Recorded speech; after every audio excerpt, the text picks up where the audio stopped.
BJP की दूसरी list जारी हो सकती है। लिस्ट में उत्तराखंड की भी 2 सीटों पर उम्मीदवार हो सकते हैं घोषित। पौड़ी और हरिद्वार सीट पर कैंडिडेट डिक्लेयर हो सकते हैं।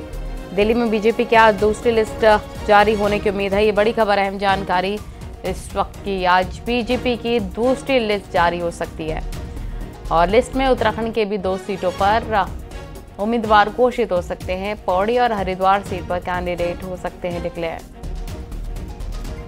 दिल्ली में बीजेपी आज दूसरी लिस्ट जारी करने की बीजेपी की उम्मीद है और ये बड़ी खबर।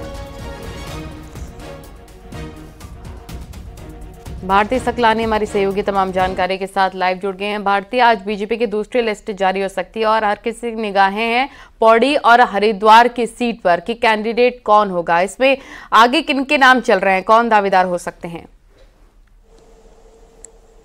देखिए, इस सीट की अगर हम बात करें, हरिद्वार और पौड़ी दोनों ही ऐसी हाई प्रोफाइल सीट हैं और दोनों ही सीटों को लेकर बीजेपी पूरी एक्सरसाइज कर रही है।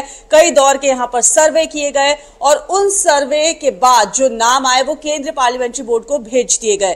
केंद्रीय पार्लियामेंट्री बोर्ड भी लगातार इस पर डिस्कशन कर रहा है। पहले यह उम्मीद की जा रही थी कि कल शाम तक इन सीट पर कैंडिडेट डिक्लेयर हो सकते हैं, लेकिन ऐसा नहीं हो पाया। अब आज ये उम्मीद की जा रही है कि बीजेपी अपनी दूसरी लिस्ट में उत्तराखंड की भी इन 2 सीट पर कैंडिडेट को डिक्लेयर कर सकती है। अगर हम पौड़ी सीट की बात करें, यहां पर जो ज्यादा वोट बैंक है वो सैनिक बाहुल्य है। राजपूत भी इस सीट पर ज्यादा वोट बैंक रखता है, तो इस सीट पर जातीय समीकरण को भी बैठाना बीजेपी के लिए एक महत्वपूर्ण कड़ी से जोड़कर देखा जा रहा है।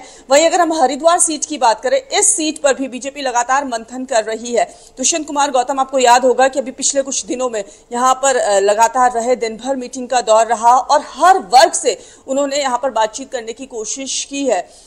तो ये कहा जा रहा है कि इन दोनों ही सीटों पर बीजेपी कैंडिडेट्स को सोच समझकर यहां पर प्रत्याशी बनाना चाहती है। अगर हरिद्वार सीट की बात करें, रमेश पोखरियाल निशंक जो मौजूदा सांसद है यहां पर, ये कहा जा रहा था पहले कि उनको ही टिकट यहां पर फाइनलाइज उनका किया जा सकता है, लेकिन अब ऐसी उम्मीद की जा रही है कि हो सकता है इस सीट पर बीजेपी अपना कैंडिडेट बदल दे। ठीक है, बहुत शुक्रिया आपका विस्तार से जानकारी देने के लिए।